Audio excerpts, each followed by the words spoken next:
ఇప్పుడు ఏపీలో EVM tampering మీద చాలా ఇష్యూ అయితే జరుగుతుంది. సో ఫస్ట్ నుండి మీరు దాని మీద చాలా ఫోకస్ చేశారు, బట్ ఎవరు పట్టించుకోలేదు. బట్ అక్కడ సాక్ష్యాలు కనిపిస్తున్నా ఆ పార్టీ ఎందుకని అంత నిర్లప్తగా ఉంది? అంటే స్టార్టింగ్లో గ్రౌండ్ మనం చూసాం కాబట్టి, ఎన్నికల కంటే ఒక నెల రోజుల ముందర నేను గ్రౌండ్లో తిరిగాను కాబట్టి ఉభయ గోదావరి కృష్ణా జిల్లాల్లో గ్రౌండ్ చూస్తే స్పష్టంగా వైసీపీకి అనుకూలంగా కనబడుతుంది. ఉదాహరణకి జగన్మోహన్ రెడ్డి గారి సిద్ధం సభలకు కానీ చంద్రబాబు నాయుడు సభలకు వచ్చిన జనంతో పోలిస్తే సిద్ధం సభలో జనాలు జగన్మోహన్ రెడ్డి చెప్పే ప్రసంగానికి రియాక్ట్ అవుతున్నారు, కేరింతలు కొడుతున్నారు, హర్ష అద్వేకాలు అంటే కనెక్ట్ అవుతున్నారు. ఇమోషనల్ కనెక్ట్ ఉంది with the leader and the crowd. కానీ చంద్రబాబు నాయుడు సభలకు వస్తే ఆ కనెక్టివిటీ కనపడలా. ఏదో మరమర్షుల్లాగా ఏదో జీవోత్సవాల్లాగా నిలబడి అలా చూస్తున్నారు తప్ప వాళ్ళలో కనెక్టివిటీ క్రౌడ్కిను లీడర్కి కనెక్టివిటీ కనపడలేదు. అలాగే చంద్రబాబు నాయుడును జగన్మోహన్ రెడ్డి గారు రెండు వేరు వేరు ఛానళ్ళలో ఒకే రోజు సాయంత్రం 8 గంటలకు ఒకే సమయానికి వాళ్ళ ప్రసారాలు ప్రారంభమైనవి. ఒక ఛానల్లో TV9లోనేమో జగన్మోహన్ రెడ్డి గారు అండ్ ABNలోనేమో చంద్రబాబు నాయుడు గారు ప్రసంగిస్తే ఆ వ్యూవర్షిప్ చూస్తే 10% కూడా లేదు చంద్రబాబు నాయుడుకి. అంటే ఇప్పుడు సపోజ్ మీరు సిద్ధం సభలకి జనాలు తీసుకొచ్చారంటే మీరు తరలిచ్చారు, మందు మద్యం ఖర్చు పెట్టారు, డబ్బులు ఇచ్చి తీసుకొచ్చారని చెప్పొచ్చు. కానీ టీవీ ఛానల్స్ వ్యూవర్షిప్ వచ్చేటప్పటికల్లా మీకు ఆ వ్యత్యాసం మీకు కనపడదు. ఎస్పెషల్లీ యూట్యూబ్ ఛానల్స్, మీరు డిష్ యాంటీనా ద్వారా అది చెప్పొచ్చు, కానీ యూట్యూబ్ ఛానల్స్ వచ్చేటప్పటికల్లా ఆ కంపారిజన్ అనేది అంత వ్యత్యాసం ఉండకూడదు. నెక్ టు నెక్ ఉన్నా కానీ మనం ఓకే, 10% కూడా లేదు. అంటే చంద్రబాబు నాయుడు ప్రసంగాన్ని వినటానికి ప్రజలు ఆసక్తిగా లేరు అనేది స్పష్టంగా కనబడుతుంది మనకి. అంతెందుకు ఎన్నికలు అయిపోయిన తర్వాత కూడా పులివెందులేమో జగన్మోహన్ రెడ్డి గారు, కుప్పమేమో చంద్రబాబు నాయుడు వెళ్ళారు. అక్కడికి వచ్చిన ప్రజాస్పందన చూస్తే మనకి ప్రజలలో ఎవరికి ఎంత ఆదరణ ఉంది అనేది కళ్ళకి కనబడుతుంది. ఈ కళ్ళకి కనబడుతున్న విజువల్స్కి ఈవీఎం ఫలితాలకి మ్యాచ్ అవ్వట్లేదు. అయితే ఎన్నికలు అయిపోయిన వెంటనే వీవీప్యాట్ల కౌంటింగ్కి ఎన్నికలు షెడ్యూల్ ప్రారంభమై 3 దశల ఎన్నికలు అయిపోయిన తర్వాత నాకు తెలిసి ఏప్రిల్ 24వ తారీఖు నాడు అనుకుంటా ఎన్నికల కమిషన్ ఒక వెసులుబాటు ఇచ్చింది. 5% వీవీప్యాట్లు పోలైన ఓట్లకి వీవీప్యాట్లకి పోల్చుకోవడానికి 5% వీవీప్యాట్లని వాళ్ళు అవకాశం ఇచ్చారు. అంటే ఒక్కొక్క నియోజకవర్గంలో 2 లక్షల ఓటర్లు ఉంటే ఒక పోలింగ్ స్టేషన్కి మనం 1000 ఓట్లు వేసుకుంటే దాదాపు 200 పోలింగ్ స్టేషన్లు ఉంటే కనుక 5% అంటే 10 బూత్లు మీరు చెక్ చేసుకోవడానికి వాళ్ళు అవకాశం ఇచ్చారు. అది అప్లై చేయమని ఎక్కడ నేను సజ్జల రామకృష్ణారెడ్డి గారికి లేకపోతే నాకు తెలిసిన ప్రతి వైసీపీ వాళ్ళకి నేను చెప్పడం జరిగింది. ఏమని, దయచేసి అప్లై చేయండి. ఓడిపోయిన 161 స్థానాల్లోనూ అసెంబ్లీ స్థానాల్లో 21 లోక్సభ స్థానాల్లో ముందైతే మీరు అప్లై చేయండి. ఫలితాలు ఓట్లకు సరిపడా వచ్చినాయా లేకపోతే ఎక్కువ తక్కువ వచ్చినాయా అనేది మనకు తర్వాత సంగతి. మీరు అప్లై చేయమని చెప్పేసి నాకు తెలిసిన ప్రతి ఒక్కళ్ళని నేను అడగటం జరిగింది. సో చాలామంది ఏమన్నారంటే లేదు అంత తేడా ఉండదు, వాళ్ళు సరిగ్గా కౌంట్ చేయరు, ఇవే చెప్పారు. వాళ్ళు టెక్నికల్ ఏరియాస్ ఏవో చూపించి కుంటి సాకులు చూసి తప్పించుకుంటారు తప్ప మనం ఏమీ చేసేది లేదు అని చెప్పారు. ఇప్పుడు బాలినేని గారి విషయానికి వద్దాం. ఒంగోలులో ఆయనకి ఉన్న 5% వెసులుబాటు అంటే 12 పోలింగ్ స్టేషన్లు ఆయన ఎంచుకొని దాంట్లో వెరిఫికేషన్ కోసం అడిగారు. ఆయన 24వ తారీఖు నాడు ఏప్రిల్ 24, 2024లో సుప్రీంకోర్టు తీర్పు ఏమిచ్చిందంటే పోలైన ఓట్లకి వీవీప్యాట్లని కౌంట్ చేయమని చెప్పింది. ఇప్పుడు ఎన్నికల కమిషన్ దానికి తదనుగుణంగా SOPని విడుదల చేయాలని ఎన్నికల కమిషన్కి ఇచ్చింది. ఎన్నికల కమిషన్ విడుదల చేసిన SOP ఎలా ఉందంటే ఎన్నికల రోజున జరిగిన ఓట్లకి వీవీప్యాట్లకి పోల్చకుండా మళ్ళీ కొత్తగా మాక్ డ్రిల్ చేసి దాన్ని పోలుస్తామంటున్నారు. సో ఇదైతే ఎన్నిక కాదు. ఎన్నికలలో అవకతవకల కోసం ఉద్దేశించబడిన వీవీప్యాట్ వెరిఫికేషన్ని అవి చేయకుండా మీరు ఈ రోజున మాక్ డ్రిల్ చేసి అవి వెరిఫై చేస్తున్నామంటే మీరు సుప్రీంకోర్టు ఇచ్చిన ఆదేశాలని ఉల్లంఘిస్తున్నారు. కాబట్టి ఎన్నికల కమిషన్ మీద ముందు కంటెంప్ట్ ఆఫ్ కోర్ట్ వేయాలి. ముందు ఎన్నికల కమిషన్ మీద మీకు SOP ఏమని ఇచ్చింది, పోలింగ్ రోజు జరిగిన ఈవీఎం అంటే మీ కంట్రోల్ యూనిట్కి వీవీప్యాట్లకి వెరిఫై చేయమని మీకు SOP ఇవ్వమని మీకు ఆదేశాలు జారీ చేస్తే మీరు దానికి తదనుగుణంగా SOP ఇవ్వకుండా ఈ రోజున మీరు మాక్ డ్రిల్ నిర్వహించి దానికి మీరు SOP విడుదల చేయడం అనేది సుప్రీంకోర్టు ఆదేశాల ధిక్కరణ. కాబట్టి ముందు సుప్రీంకోర్టు ఆదేశాలు ధిక్కరించినందుకు ఎన్నికల కమిషన్ మీద ఒక పిటిషన్ ఫైల్ చేయాలి వైసీపీ వాళ్ళు, వి కంటెంప్ట్ ఆఫ్ కోర్ట్ అని.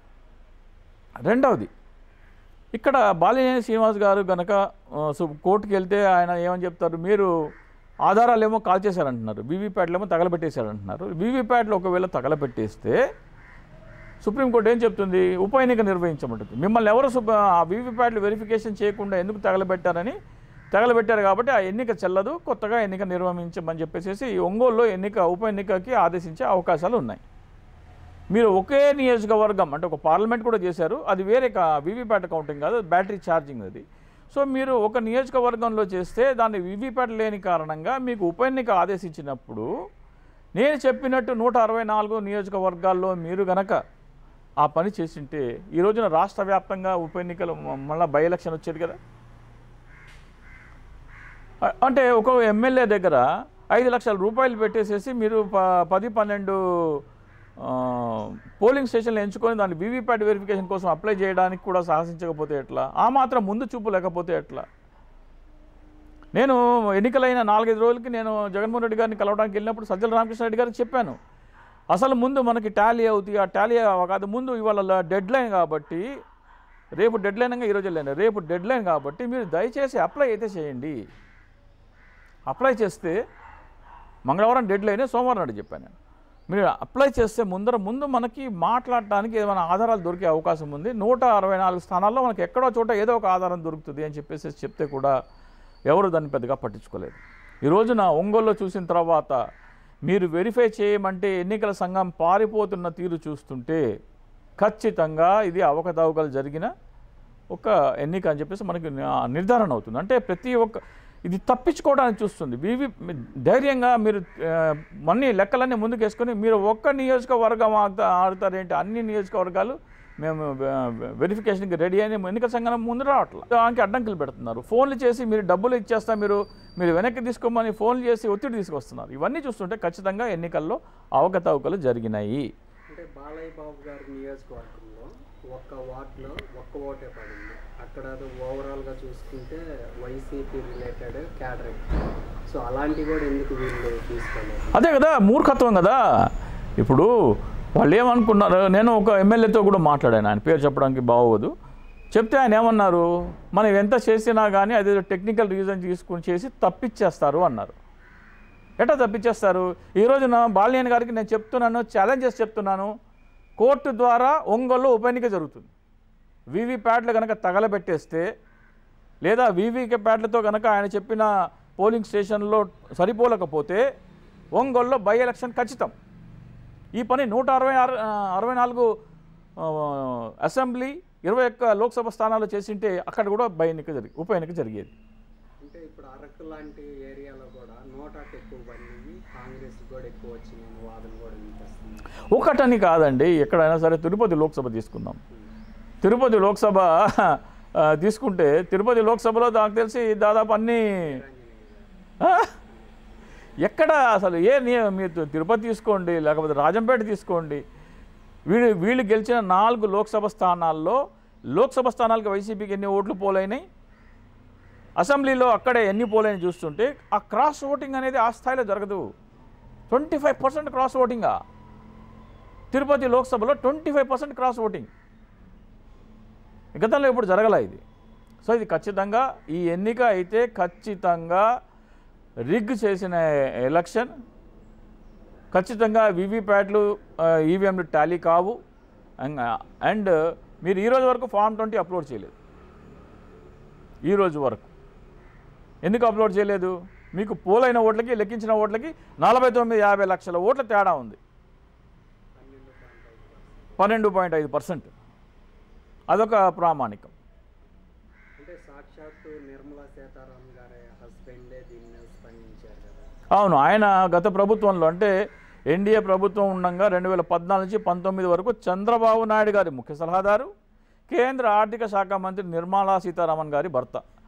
ఆయన కూడా ఇది రిగ్ చేసిన ఎన్నికలు అంటున్నారు.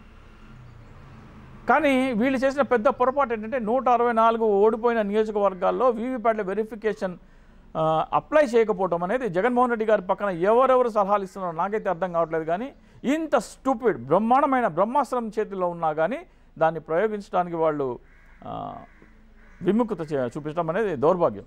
కేతిరెడ్డి వెంకటరామరెడ్డి గారు కూడా అంటున్నారు అంతలోనూ జనాల్లో తిరిగేసి తనే మరి ఆయన ఎందుకు అప్లై చేయలేదు? ఆయన వీవీప్యాట్ల వెరిఫికేషన్ ఎందుకు అప్లై చేయలేదు? అంతలా జనాల్లో తిరిగాను, స్థానికేతరుడు, అతను ఎవరు పరిచయం లేదు అని చెప్తున్నారు కదా. ఆయన వీవీప్యాట్ల వెరిఫికేషన్ చేయలేదు. చేసి ఉంటే ఈ రోజున అవి తగలబెట్టి ఉంటే బైపోల్కి అడిగే ఒక అవకాశం ఉండేది కదా మీ కోర్టులో. అరే ముందర మీరు మీ పిటిషన్ గెలుస్తారో లేదో తర్వాత సంగతి.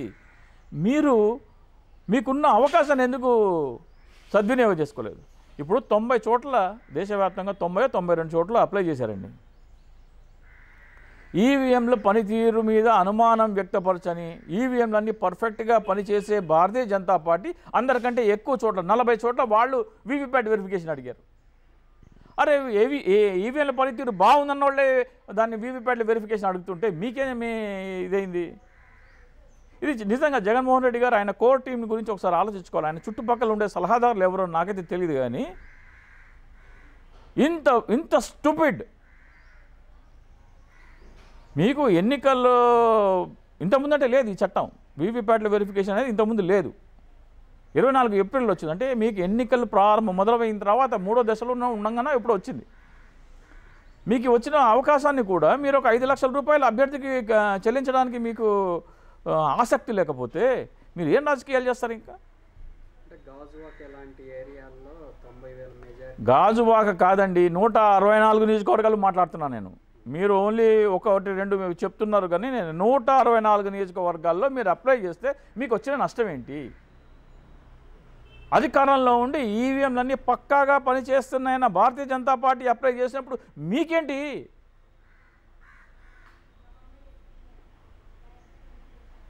సో అంటే ఇప్పుడు ఈవీఎంలు అనేది ట్యాంపరింగ్ జరిగిందా లేకపోతే హ్యాక్ జరిగిందా, ఎలాగా ఉండొచ్చు మీ గెస్ట్లో?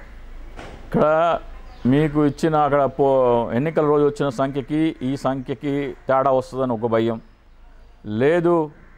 ప్రోగ్రామింగ్లోనే ఇప్పుడు ఏమంటున్నారు వాళ్ళు, మాక్ డ్రిల్ చేస్తామంటున్నారు. మాక్ డ్రిల్ చేస్తామంటే దాంట్లో రాసే ప్రోగ్రామ్ మీరు రకరకాలుగా రాయొచ్చు. ఫలానా రోజున మీరు పోలింగ్ ఉన్నప్పుడు ఉదయం మనకి ఎప్పుడు జరిగింది? మే 13 జరిగింది. మే 13వ తారీఖు నాడు ఎన్నిక జరిగితే మే 13వ తారీఖు ఉదయం 10 గంటల వరకు ఎవరికి ఓటు పడితే వాళ్ళకే ఓటు ట్రాన్స్మిట్ చెయ్యి. అంటే వీవీప్యాట్ స్లిప్ ఏమో అదే ప్రింట్ అవుతుంది, ట్రాన్స్మిట్ కూడా అదే పార్టీకి, ఏ పార్టీకిలో జరుగుతుంది. ఉదయం 10 గంటల నుంచి సాయంత్రం 6 గంటల వరకు. అంటే ఎన్నికల ప్రక్రియ మొదలై మాక్ డ్రిల్ కూడా అయిపోయి ఓటింగ్ సరళి మొదలైన తర్వాత మాత్రమే ఏం చేయి, నువ్వు వైసీపీకి వేసిన ఓటు కూటమికి బదలాయించుకొని ప్రోగ్రాం రాసుకోవచ్చు. ఇది ఎవడు కాదంటాడు? లాజికే కదా మీరు రాసేది. ఆ తేదీన 13 మే 2024 తారీఖు నాడు ఉదయం 10 గంటల నుంచి సాయంత్రం 6 గంటల వరకు వైసీపీకి పడే ఓటు కూటమి అభ్యర్థికి ట్రాన్స్ఫర్ చేయని లాజిక్ రాసుకుంటే మిమ్మల్ని ఆపేదేవుడు? అది ఎప్పుడు తేలుతుంది మీకు? ఆ లాజిక్ రాస్తే వీవీప్యాట్ లెక్కేస్తేనే తెలుస్తుంది. సాయంత్రం 6 అయిపోయింది. ఈ రోజున మీరు మాక్ డ్రిల్ చేస్తామంటే ఈ రోజున ఎన్నిక రోజు కాదు కదా, అది సామాన్యంగానే ప్రవర్తిస్తుంది. ఎవరికి ఎన్ని ఓట్లు వెళ్ళాలో అన్ని ఓట్లే చేస్తుంది. ఆ ఎన్నిక రోజు మాత్రమే ఉదయం 10 గంటల నుంచి సాయంత్రం 6 గంటలకు మాత్రమే ఇలా ట్రాన్స్ఫర్ చేయని ప్రోగ్రామ్ రాసుకోవచ్చు. ఆ ప్రోగ్రామ్ రాసింది ఎవడు చెప్తాడు? ఎవడు డిస్క్లోజ్ చేస్తాడు? సో ఇంత పెద్ద స్కామ్ జరుగుతున్నా కూడా ఈసీ కానీ లేకపోతే సెంట్రల్ గవర్నమెంట్ కానీ ఇటు ఏపీ గవర్నమెంట్ కానీ ఎవరు ఒక్క మాట కూడా ఎందుకు మాట్లాడుతున్నారు? ఇప్పుడు గెలిచింది ఎవరు? కేంద్రంలో బీజేపీ గెలిచింది. ఎందుకు మాట్లాడుతుంది? మాట్లాడదు. విపక్షాలకు కూడా ఇక్కడ ఏమైపోయిందంటే అనుకోకుండా ఎక్కడెక్కడ ఇది చేద్దాం అనుకున్నారు. దక్షిణ భారతంలోనే ఆంధ్రప్రదేశ్, ఒరిస్సా అసెంబ్లీలు ప్లస్ దక్షిణ భారతదేశంలో ఇవి చేద్దాం అనుకున్నారు. ఉత్తర భారతదేశంలో హిందీ బెల్ట్లో వాళ్ళు ఏమనుకున్నారంటే రామాలయం కట్టేశాం కాబట్టి భారీగా ఓట్లు గుద్దేస్తారనుకున్నారు. అక్కడ ఎదురు ఈత ఉంటుంది అని అనుకోలేదు వాళ్ళు. అక్కడ ఫస్ట్ 3 ఫేజుల్లోనే చేశారు. అంటే ఫేజులు కాదు, ఇక్కడ ప్రాంతాల వారీగా. అంటే ఆంధ్రప్రదేశ్, ఒరిస్సా అసెంబ్లీలు ప్లస్ దక్షిణ భారతదేశంలో ఇవి చేశారు. ఉత్తర భారతదేశంలో ఎస్పెషల్లీ హిందీ బెల్ట్ అంటే మధ్యప్రదేశ్, ఛత్తీస్గఢ్, బీహార్, జార్ఖండ్, ఉత్తరప్రదేశ్, ఉత్తరాఖండ్, రాజస్థాన్ ఇక్కడ ఏం చేశారంటే రామాలయం కట్టామన్న ప్రభావం వల్ల ఆటోమేటిక్గా ఓట్లు వస్తాయి అనుకున్నారు. అక్కడే రాలేదు. మీకు అక్కడే ఓట్లు రానప్పుడు ఆంధ్రప్రదేశ్ ఎట్లా పడతాయంటే నాకు అర్థం కాదు. మీరు అయోధ్యలో మందిరం కడితే అయోధ్యలోనే మీకు ఓట్లు దిక్కు లేకపోతే ఆంధ్రప్రదేశ్లో బీజేపీ 10లో 8 గెలుస్తారా? జనసేనకి 21/21 నోటితో నవరు ఇవన్నీ చెప్తే. సో ఇవన్నీ నేనైతే ఎన్నికలను నమ్మను.